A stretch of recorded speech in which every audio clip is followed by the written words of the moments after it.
We're Kaylin and Jillian, hosts of Teach Me How to Adult, a podcast on all the things we never learned growing up. From how to crush your love life to landing your next dream job.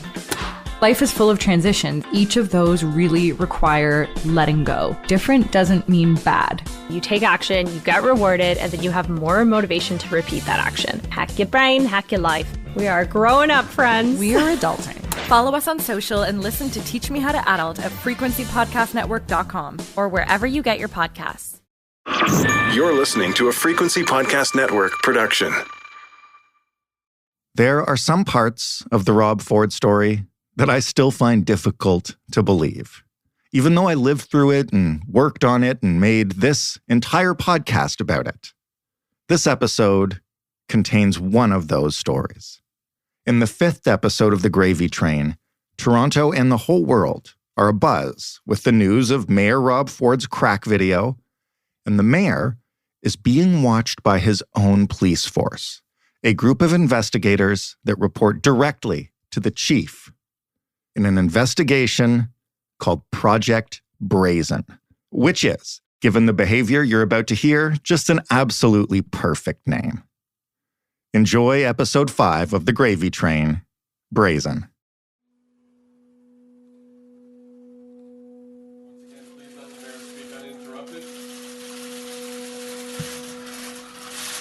Wow, full house. Well, good afternoon, everyone. I'd like to take this opportunity to address a number of issues that have circulated in the media over the last few days. There has been a serious accusation from the Toronto Star that I use crack cocaine.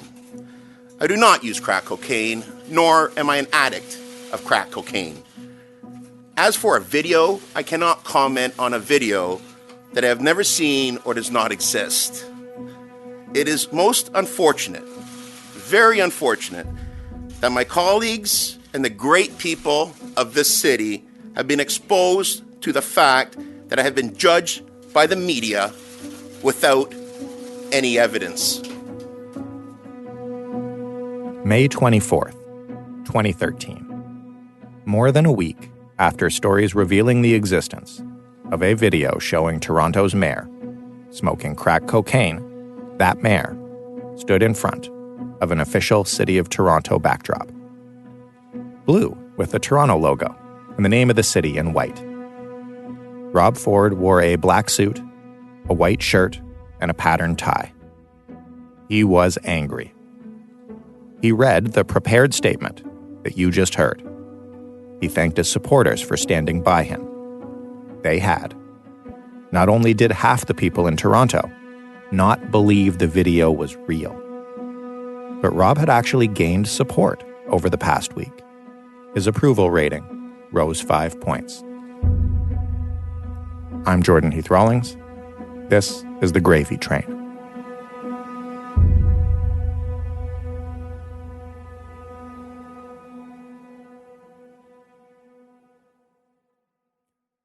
Last time we talked, I told you about a photo, an infamous photo, of Rob in front of a house with 3 young men. One of them was named Anthony Smith, and he had just been murdered.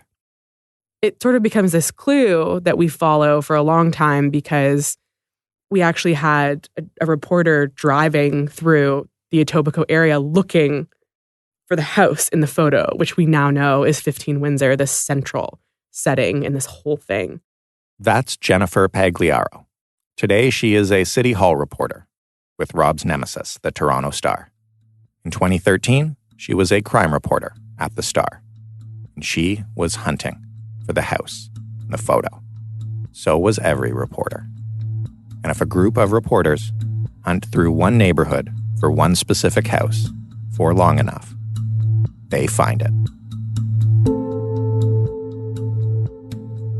So Elena Johnson lived at a house on 15 Windsor Road, and she was a longtime family friend of the Fords. They were in a neighborhood not far from where the Ford family and the Ford children, both Doug and Rob, had grown up. Fabio Basso was Elena's brother and a childhood friend of Rob's. The house, 15 Windsor Road, like Jennifer said, is just a short drive from the Ford family home. it started to make sense that the mayor might indeed be seen outside that house. But even if that made sense, who was he with and why? Yeah, the photo really touched off, in the absence of being able to see the video, this sort of firestorm about, like, who are these men and why was the mayor spending time with them? And are they alleged, drug dealers? And, like, what do we know about these people? Reporters from the Star, as well as Toronto police, had identified one of the men in the photo as Anthony Smith, who you might remember had recently been killed in a downtown shooting. That was the shooting that you heard about in episode 4. It inspired the dealer who had the crack video to try to sell it for money to get out of the game. But when it became widely known that the 21-year-old who had been gunned down outside a nightclub in March was the same guy with the mayor's arm draped around him outside what people were calling a crack house, well, that's the kind of stuff you don't walk into a job reporting on municipal politics expecting to cover. You can just imagine at the time, like, City Hall reporters trying to cover this chaotic mayoralty, and now someone's dead. And there's a photo of the mayor with this young man, and the Fords tried to brush it off as like, well, we take photos with everyone. Anyone wants a photo with us, we'll pose with them. I take pictures with everyone. So I want to address this picture. Okay. Sure. I just want to address one comment about this picture, Rob, that you don't know about or no one else has known about. I've been getting calls from some counselors too, which I think this is absolutely disgusting and racist. That what is Rob doing with his arms around two young black men? I'm telling you, that's a racist comment. Rob has taken thousands of pictures with young black men with their hats on, with their little funny signs and everything else. But I think it's disgusting that you would even come up with a comment. Why is he taking pictures of two young black youth? And by the way, you're accusing a person that's passed away of allegations again. He was a drug dealer. When Rob takes a picture and there's thousands of people. I have to ask him first. You got to ask him. Have you ever smoked a joint? Have you ever done this? Have you ever done that? Before I take a picture, can I see your qualifications and your resume? Oh, that's so that's funny. just a racist comment. It's true. Rob did take photos with everyone. But he didn't usually do it in front of strange houses in the middle of the night. But the photo, I think, was sort of like the first indication that there was this whole other sort of life that the mayor was leading and living that the public didn't know about, and we would soon get very detailed information about.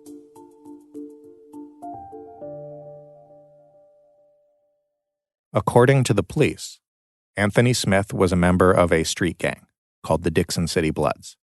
And to introduce a phrase that the public would soon hear many times as Ford's connection in this world were revealed, Anthony Smith was known to police. In this case, several of these young men were arrested and eventually charged and convicted with drugs and guns offenses. So they were a criminal operation in this northwest part of the city. The other two men in the photograph with Rob were also identified as members of the Dixon City Bloods. The Bloods are a gang, and they did a lot of their business out of a group of buildings that were known as the 300 buildings, in an area of Etobicoke actually inside the ward that Rob had presided over for 10 years. These buildings and the people who live in them, in part because of gangs like the Bloods, are a part of Toronto that gets painted with a very broad brush. In the early 2010s, the city was grappling with rising gun violence. The police placed the blame for this on gangs like the Bloods, and they pointed their fingers at neighborhoods where they claimed the crime was localized. The message was implicit. These neighborhoods were dirty. The crime was here, not elsewhere. They set up a task force and they launched an investigation, focusing on the area in general, but the Dixon City Bloods gang in particular. And then, in June of 2012, the investigation became even more urgent because there was a very public shooting that police would later link to gang activity right at the Eaton Centre, Toronto's most famous, most crowded mall in the heart of downtown. The Eaton Centre actually is just a block away from City Hall. And Rob was at the Eaton Center to reopen it after the shooting. And when he did, he vowed that the city was declaring war on these violent gangs. So the police investigation, which was named Project Traveler, became an even higher priority. And I think it's actually one of maybe two official names of police investigations that the average person in Toronto would know. We will get to the second one in just a bit. So the reason why we all know what Project Traveler is not because it was a particularly offensive operation in terms of like the number of drugs or the number of guns or even the number of people that were arrested. It's that now we know that as police were investigating this group of young men, which included active wiretaps on their cell phone communications, that they started to hear chatter about these young men hanging out with then Mayor Rob Ford and at certain points providing him with drugs.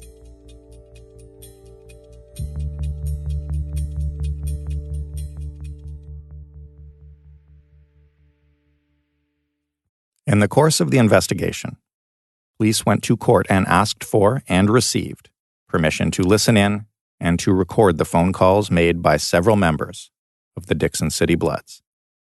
These recordings were later entered into evidence in court. What?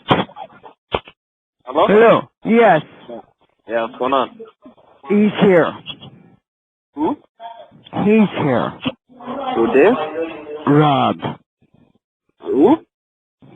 Rob Ford. That is a conversation between Elena Johnson, who goes by the nickname Princess and, as I mentioned, lives at 15 Windsor Road. The other person is Liban Syed, an alleged member of the Dickson City Bloods. Soon after he gets off the phone with Elena, Liban receives a call from a friend. Yo, go to Princess's crib. Rob Ford wants some choco. You can probably guess what Choco is slang for. So later that night, Liban heads to 15 Windsor Road with another friend who goes by the nickname Juice Man. Later that same night, Rob Ford arrives at 15 Windsor with his friend and sometimes driver Sandro Lisi. Sandro and Rob were nearly inseparable. Sandro was 9 years younger.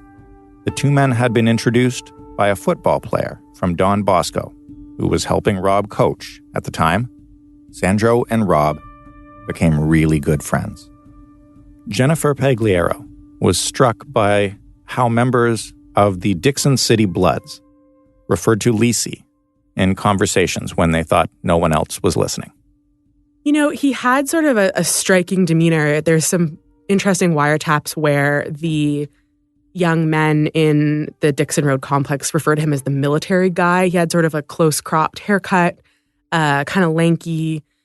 He rarely spoke. I've actually almost rarely heard him speak words aloud. He's a person who is, as they say in the vernacular, known to police, and he's known to police for some quite unsavory issues. Kevin Donovan, the investigative reporter from The Star, did extensive reporting into Sandro Lisi's past. I'm just going to read you a bit of what he found. Lisi had been charged at least 6 times with drug possession. In 1999, he was driving a car that critically injured a 76-year-old woman. She later died. 2 men that The Star interviewed said Lisi carried around a vial of bed bugs. He told them he used it to threaten his enemies. In 2001, he was convicted of criminal harassment after a young woman he was interested in complained to police that Lisi was stalking her. He said, quote, "I'm going to break your legs, you fucking bitch." And, quote, "As soon as you leave your building, a .45 gun is pointing at you." In 2002, now Lisi is 24, he stalked an 18-year-old student at a Toronto high school. He went into her class, made eye contact, and made a throat-cutting gesture with his hand. He also later punched the young woman in the eye. In 2007, assault, uttering death threats, criminal harassment, another former girlfriend who said Lisi was stalking her. He was alleged to have punched her while they were driving the car and threatened to throw acid in her face. You get the idea. Rob had his own little world, and Sandro Lisi was a big part of it. Sandro drove him around and a person who allegedly provided Mayor Ford with drugs, and interestingly enough was the driver of the car that took Rob Ford to the Garrison Ball, and that's who Sandro Lisi was in Rob Ford's life. He was a bit of a fixer, I think. I think they were very close, and they would often go to sports games together, and they hung out a lot. So Lisi and Rob showed up at Elena Johnson's house at 15 Windsor Road, and they are partying with Liban and his friend. At some point in the night, the friend, Juice Man, takes Rob's cell phone. And the next morning, Rob realizes that his phone is missing. He tells Lisi, and Lisi gets on the case. And Lisi calls Liban. Yeah, you met me yesterday, bro. You were drinking tequila with me. Yeah, what's good? What's up, bro? You guys grabbed the mayor's phone last night. No. Yeah? Honest to God, I never took no phone. Well, you or your boy grabbed the phone, bro. We need it back. I never took no phone, honest to God. Okay, we gotta figure this out, bro. Rob's freaking out. He needs his phone. You gotta call your boy right now, and you gotta get that phone back, okay, bro? Alright, give me a little bit. I'm gonna come by. Bro, we need that phone ASAP, eh? This is the mayor we're talking about, eh? I know. Give me a little bit. Bro, he can put heat on all of Dixon if things don't go the way they're supposed to go today. You know that, right? According to wiretaps, Lisi sets up an arrangement to get Rob's phone back. He'll get it from Juice Man in exchange for some weed. These exchanges between Liban and Lisi and Elena are important because they mark the first time that the Toronto police heard direct reference to Rob Ford doing drugs with gang members that they were investigating. In this wiretap, one of the things Lisi says is that there will be heat on Dixon, meaning police attention. And that's the beginning of this whole case that eventually reveals the wiretaps. Obviously, hearing the mayor's name over an active wiretap guns and drugs investigation is unprecedented in this city. And so what they did was try to start a separate investigation to get to the bottom of whatever it was. This is the other investigation that most Torontonians could name. It was called Project Brazen II, and it was focused entirely on the behavior of Mayor Rob Ford. The police launched it 2 days after the story about the crack video was published in Gawker and then the Toronto Star. And when they listened to the wiretaps, the police learned that members of the Dixon City Bloods were also reading the newspaper. Bro, go to TorontoStar.com. I can't. I don't have no internet. Why? You heard about that? No, what happened? It says that there's Somali drug dealers shopping around a video of the mayor. Shut the up. And then the call ends, and they are panicking that suddenly now there is all this attention on their little community, and that they are being charged with having this video, or that one of them has this video, and it's like a hot potato. Like, no one wants to be responsible. You have to understand that all of this is happening at the exact same time. The city's media is going crazy over the fact that the Star is reporting the mayor smokes crack. The mayor and his family are denying that outright. They are claiming it's a complete lie, that the Star fabricated the story. This is also the exact time that the poll that I mentioned, the one that found half the city, believed the mayor and not the media, was in the field. And what none of these people knew, not the mayor, not his family, not the media, not the public, is that a police investigation into guns and gangs has now turned up wiretaps of gangsters talking about getting drugs for the mayor. So Bill Blair, who is the chief of police, puts his top cops on the case to investigate the mayor secretly. One of them, in fact, was a man who would eventually replace Blair as the chief. So we know that at the time, Police Chief Bill Blair assigned some of his most senior and experienced investigators to oversee the Brazen investigation. Now, Police Chief Mark Saunders was involved. He was a senior homicide detective at the time. He'd been on the force for a long time, dealt with very complex investigations. Chief Blair was known to see Saunders as someone who might eventually take his place. He had a lot of confidence in him. And so it went all the way up to Chief Blair. As you may imagine, from the fact that I am playing these wiretaps for you, all the recounting I'm doing of these events comes first from reporting by Jennifer and Kevin and others, even though it was doubted at the time. But it also comes from an agreed statement of facts in a criminal case in a court of law. The city's chief of police was overseeing a high-level investigation into the mayor's criminal connections and into his behavior. And part of that investigation, Project Brazen II, involved traditional surveillance. When the mayor finished up at council for the day and he left his office and he walked out of City Hall, the cops were on him. They used helicopters, they used cars, and they used drones. They used it to tail the mayor. You know, for example, they were in the park behind Scarlet Woods High School where the mayor used to go to high school.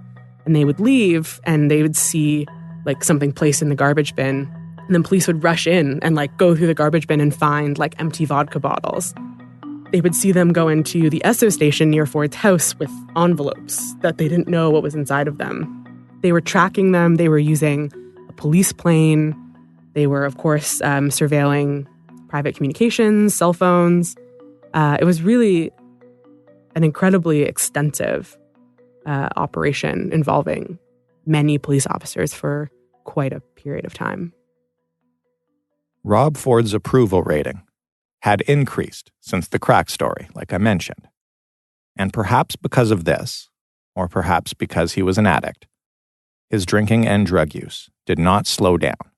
While the whole town was talking and the police were trailing him, if anything, he became more reckless. Over the summer of 2013, police documented nearly a dozen handoffs between Lisi and Ford. They would meet at Ford's child's soccer game, at an Esso gas station, at Ford's home, at the Douglas Ford Park, which was named after Rob's father. And most frequently, they met in the parking lot of Scarlet Heights High School, Rob's alma mater. This was all done during the course of Rob's work as mayor, like in the middle of the day. This is Canada's largest city. Things were happening, and the mayor was just off somewhere. On July 8th, for example, the city was hit with a horrible rainstorm. A month's worth of rain fell over a few hours. People were stranded on commuter trains and in their cars and in the subways. It was the largest rainfall the city has ever had. It was at the time the most expensive natural disaster in the history of the province of Ontario. Rob didn't address the situation that night. He didn't talk until the next morning. He said he'd spent the evening in his SUV with his kids while the storm hit, listening to the radio to get information. And then, a couple of days later, while the city was still cleaning up and trying to assess the scope of the damage, Lisi met with Rob at the Esso gas station near Rob's home. Lisi put a manila envelope in the passenger side of Ford's Cadillac while the mayor was inside at the gas station. The meeting was observed by surveillance officers, and it was caught on the gas station's cameras. As all this was going on, Rob was being asked about the video, and he was still totally and categorically denying it. These allegations are ridiculous. It's another story with respect to the Toronto Star going after me, and that's all. But that's all I've got to say for now. But it's not just the Toronto Star, sir. It's also the doctor. So the video is just made up. The video is just a fake. Mayor, you think the video is fake?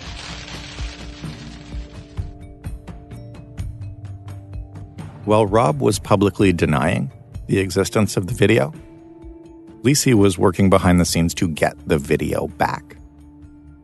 On the afternoon that the crack video story was initially published, Rob called Lisi twice. Police records show heightened activity on Lisi's phone right after those stories were published. Lisi started calling his contacts from the Dixon area, and this would be the beginning of the case that I mentioned earlier that would eventually prove all this reporting to be true. Hello? Yo, Tim. Yeah, who this? The guy from that day, remember? The phone? One of the first calls Lizzie made was to one of the few contacts he had in the area, Liban Syed. He'd first called Liban when the mayor got his phone taken by a guy named Juice Man. Lizzie wanted any information he could get about who had the tape, about where the tape was, about if he could get the tape back. Hey, listen, if you can get to the bottom of it, see what you can do. Yeah, I'm not even in the video. Somebody's trying to put out a video, bro. Somebody's trying to put out a video? Of what? Yeah. Of him. Huh? Of what? Of him.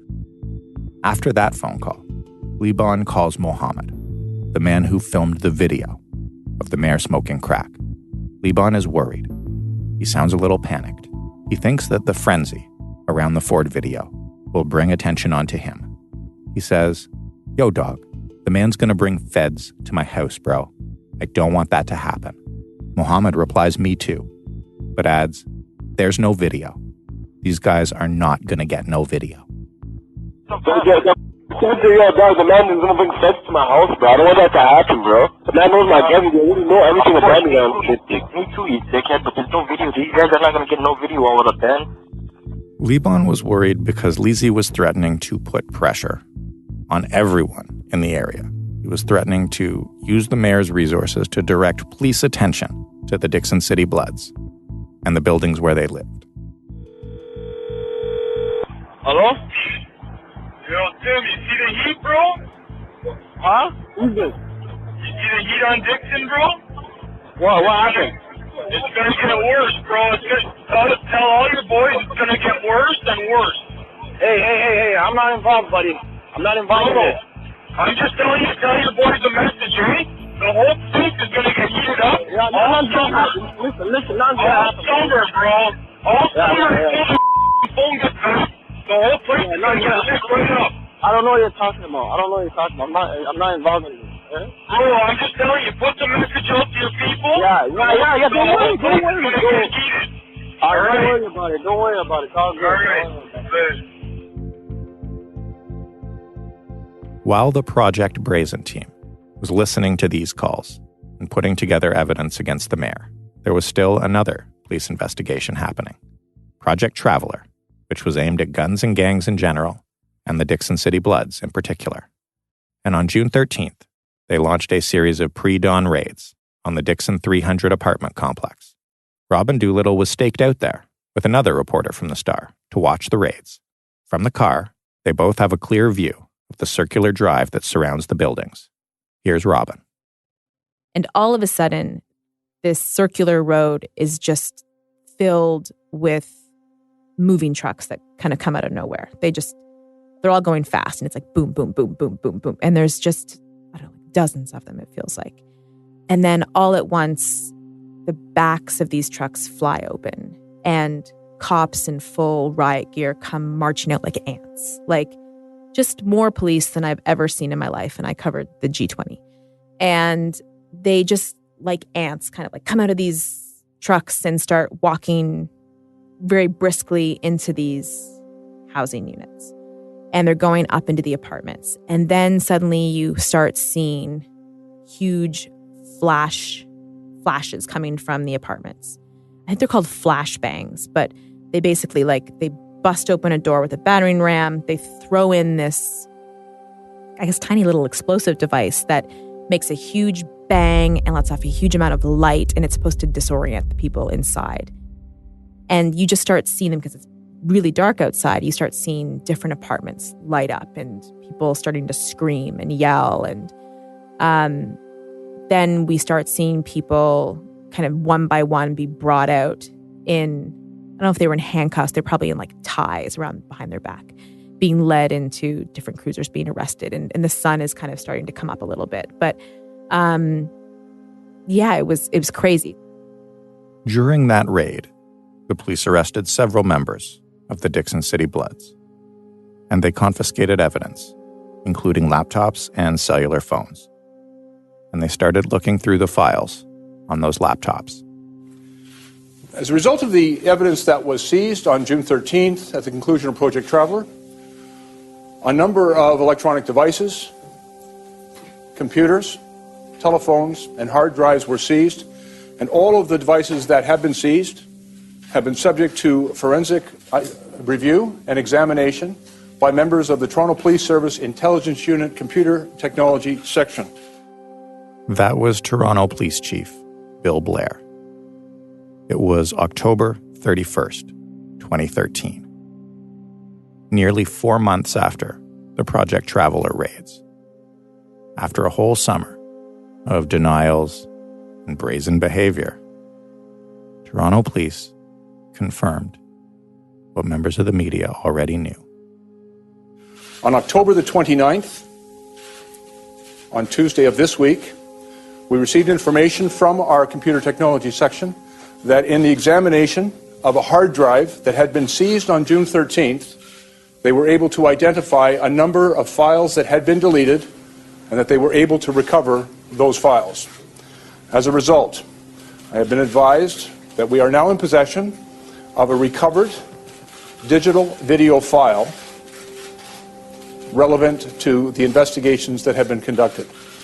That file contains video images which appear to be those images which were previously reported in the press with respect to events that took place, we believe, at a house on Windsor Road in Etobicoke. That information has been turned over. He's talking about the crack video. Rob responded to the chief's public comments on his public radio show. I've been thinking for a long time on what I'm going to say today. And first of all, I believe that this video, I want the police chief, Bill Blair, to release this video for every single person in the city to see. That is the right thing to do. And Chief, I'm asking you to release this video now. Whatever this video shows, folks, Toronto residents deserve to see it, and people need to judge for themselves what they see on this video. Friends, I'm the first one to admit I am not perfect. I have made mistakes. And all I can do right now is apologize for the mistakes. This was a really smart move. Rob knew that the police were unable to release the video. It was evidence in an ongoing criminal case. As a result of the Dixon raids, several members of the Dixon City Bloods were arrested and charged with drugs and gun offenses.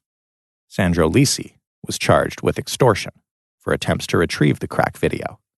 And that case, by the way, is where all of these wiretaps come from. Here's Jennifer again. In terms of arrests, that was largely the extent of it. You know, Mayor Ford was never criminally charged. He never testified at all in any of the proceedings that were part of this whole saga. And for the most part, the only people who were ever charged and convicted as part of this whole thing were several young men from this Dixon Road community who had spent time with the mayor. Jennifer began on that story as a crime reporter. She covered it for years as it went through the courts.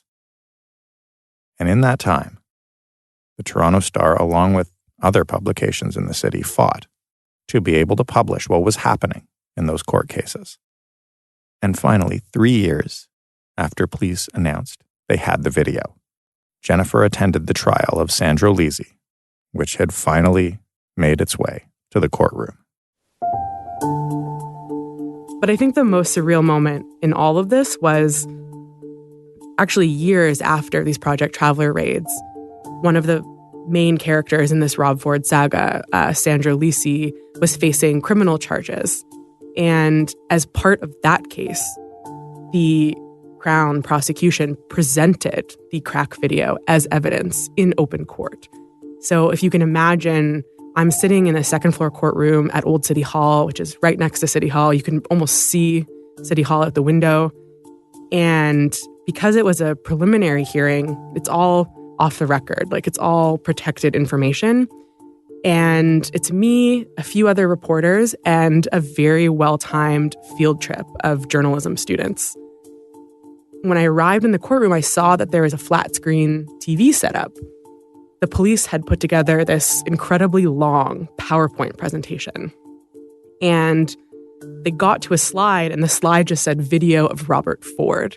And I was like, holy crap, this is going to happen in this courtroom. And it had been years since we learned of this crack video. And the judge said, okay, play the video. And like, we all watched this 70-second clip together, the like 24 of us in this courtroom. And it would take another year for that video to be made public at the conclusion of that proceeding. But some of those very strange moments, you know, watching a video of the former mayor smoking crack in a courtroom next to City Hall with a bunch of journalism students was pretty weird.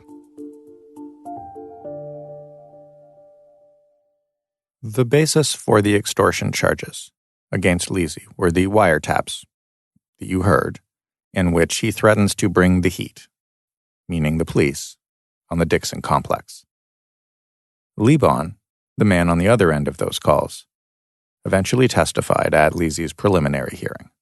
And was largely uncooperative, refused to say really what he thought heat actually meant. And in some ways, the case sort of fell apart on that point.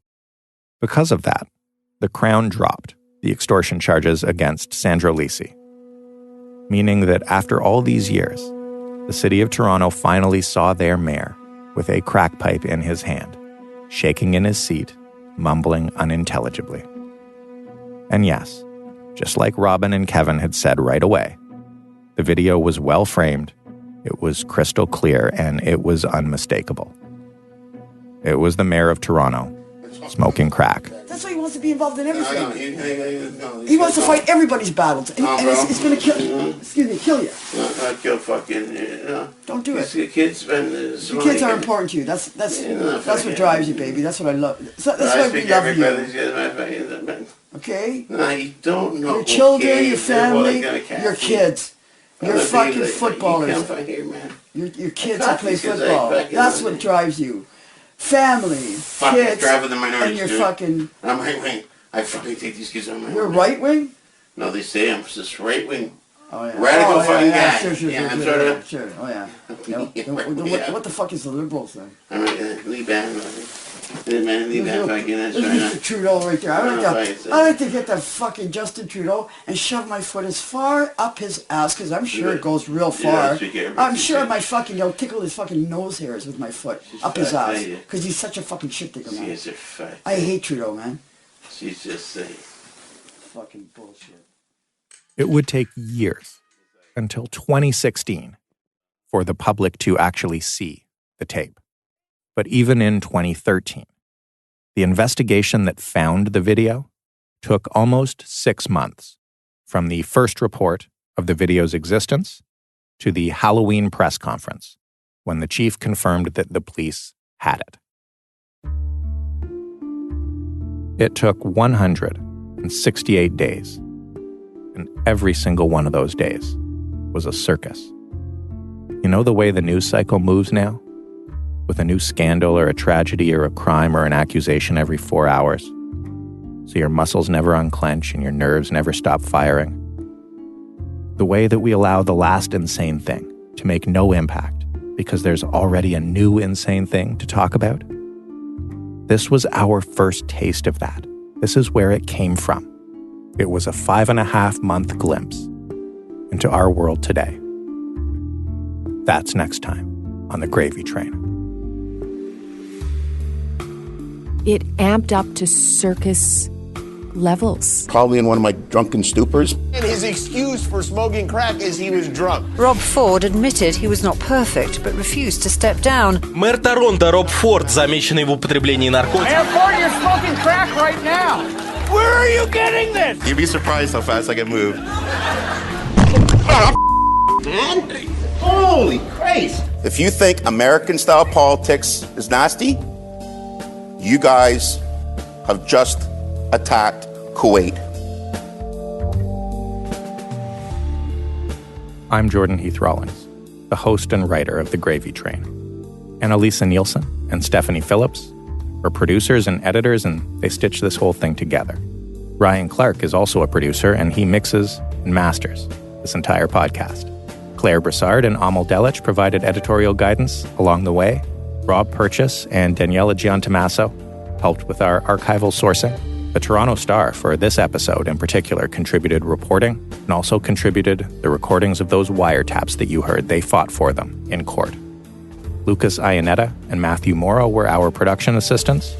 And The Gravy Train is part of Frequency Podcast Network, and you can find it and The Big Story, that's my other podcast, and all of the brother and sister podcasts that make up this wonderful network at frequencypodcastnetwork.com or wherever you get your podcasts.